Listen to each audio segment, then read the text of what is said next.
So I got into a little spat with somebody recently about a third party in the United States. And he seemed to be under the impression that it was something that we could put together by November. And I want to explain the logistics of why it would probably take 8 to 10 years in order to put a viable candidate, a viable third party on the ticket. So let's walk through it and let's do a not quite direct but fairly direct comparison. Major League Baseball. Major League Baseball has a duopoly in a way. There are two leagues within Major League Baseball, the American League and the National League. Think about the logistics that go into that. Now, not only do you need talent, you need players, you need people behind the players. You need coaches, you need trainers, you need office staff, advertisers, you need sales teams associated with it for fundraising. You need deals with networks in order to actually broadcast what you're looking to broadcast. You need consultants on the ground. You need grounds crews in order to maintain the infrastructure, the buildings associated with the league.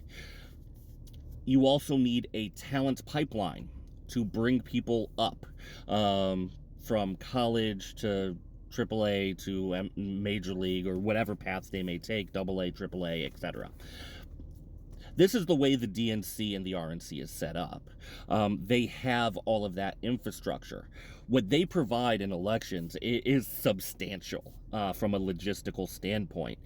Voter data is a big one. Connections with networks to actually post ads, focus groups, consultants, door knockers, fundraisers, legal teams, all of these different tools.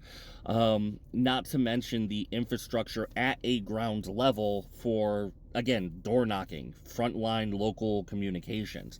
Then when you actually get into the job, they have all sorts of support there because there's a team. There's a reason that the Democratic and Republican parties have become so entrenched.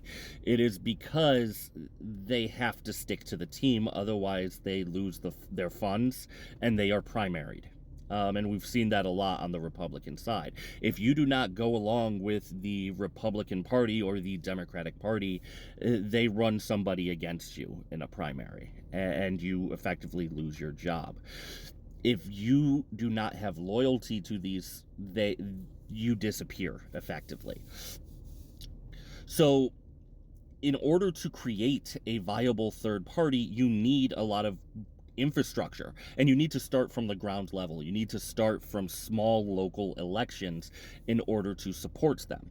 Let's assume, just for an example, that a third party candidate won the White House today. Like, they all of a sudden there was a fluke accident and they were just placed into the White House and they are now the president.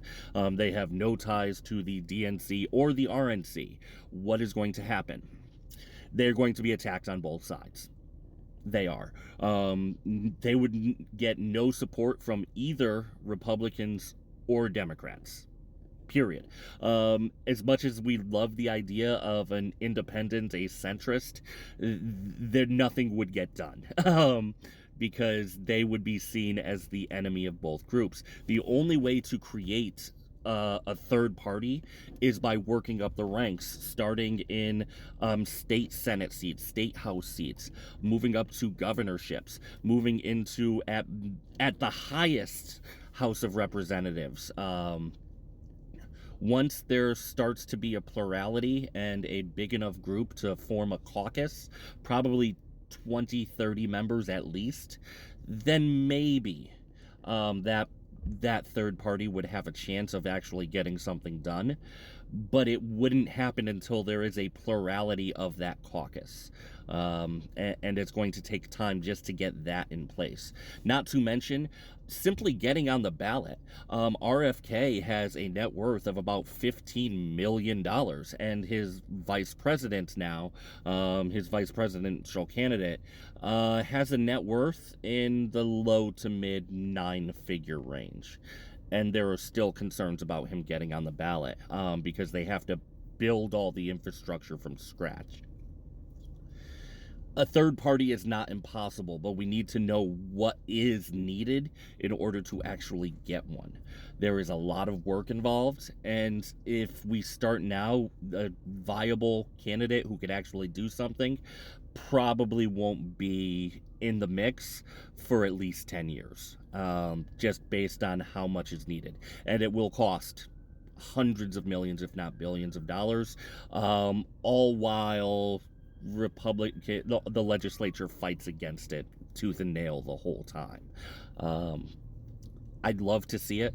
I really would. I'd love to see another party to try and change the political direction, change the balance, force more compromise, but it's not feasible in the near term. Anyway, this is Ginger Politics.